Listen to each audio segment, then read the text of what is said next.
नमस्कार. नुकतीच एक बातमी आली आहे जिने वैद्यकीय विश्वात धुमाकूळ घातलाय. आज आपण त्याच बातमीच्या मुळाशी जाणार आहोत, म्हणजेच क्रिस्पर या एका शक्तिशाली तंत्रज्ञानाच्या जगात डोकावणार आहोत. चला तर मग हेडलाईनपासून थेट डीएनएच्या हेलिक्सपर्यंतचा हा प्रवास सुरू करूया. तर बातमी ही आहे, भारताने सिकल सेल आजारावर उपचार करण्यासाठी आपली पहिली जीन एडिटिंग थेरपी लॉन्च केली आहे. ही खरंच एक ऐतिहासिक घटना आहे. पण या बातमीच्या मागे जे तंत्रज्ञान आहे ते नक्की काय आहे, तेच आज आपण सोप्या भाषेत समजून घेणार आहोत. आजच्या आपल्या चर्चेत आपण 4 मुख्य गोष्टी पाहणार आहोत. पहिलं, हे वैद्यकीय यश नक्की आहे तरी काय?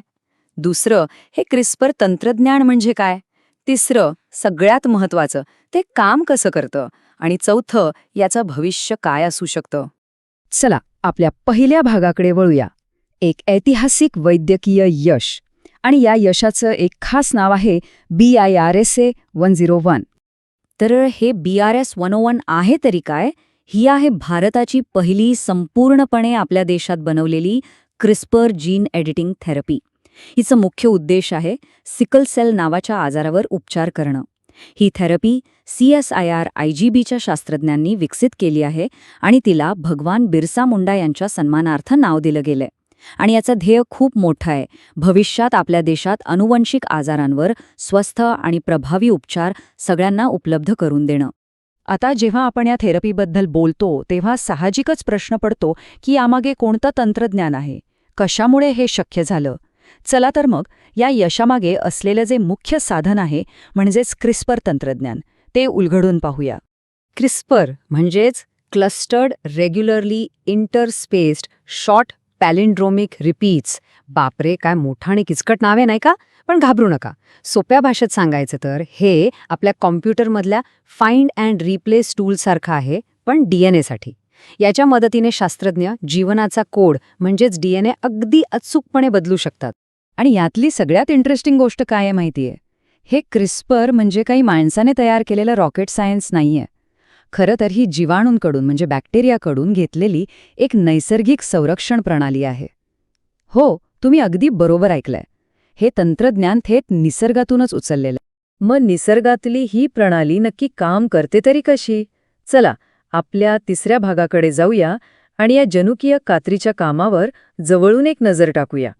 ही प्रक्रिया आहे ना, एखाद्या डिटेक्टिव्ह स्टोरीसारखी आहे.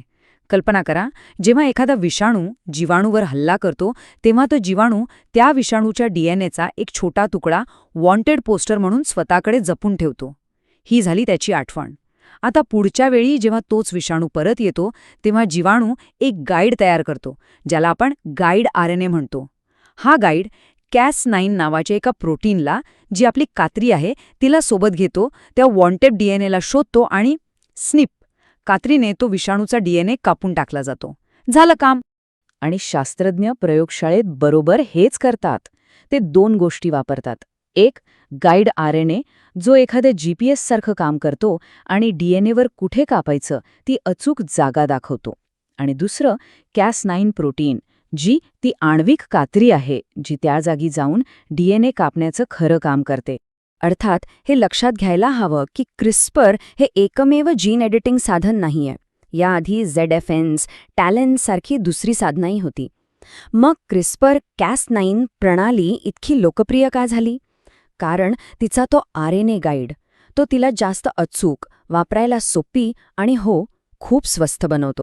क्रिस्पर Cas9 तर एक क्रांती केली आहे, पण विज्ञान कधीच एका जागी थांबत नाही, बरोबर ना?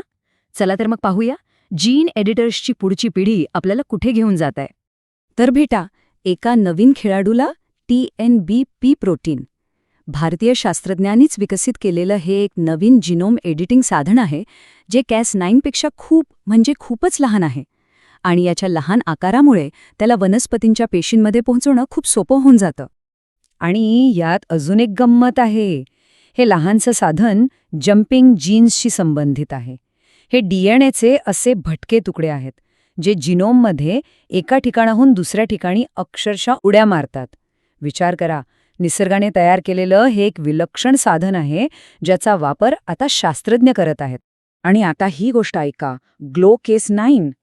कोलकात्याच्या बोस इन्स्टिट्यूटमधील शास्त्रज्ञांनी हे विकसित केलंय.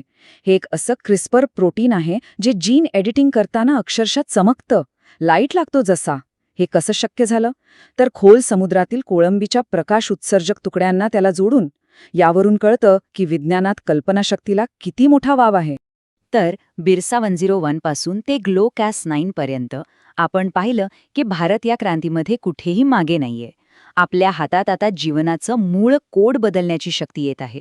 पण या शक्तीसोबत कोणती आव्हानं उभी राहतील आणि कोणत्या अद्भुत शक्त्या जन्माला येतील, हा एक खूप मोठा प्रश्न आहे, ज्याचं उत्तर आपल्याला भविष्यच देईल. खरंच विचार करायला लावणारा मुद्दा आहे, नाही?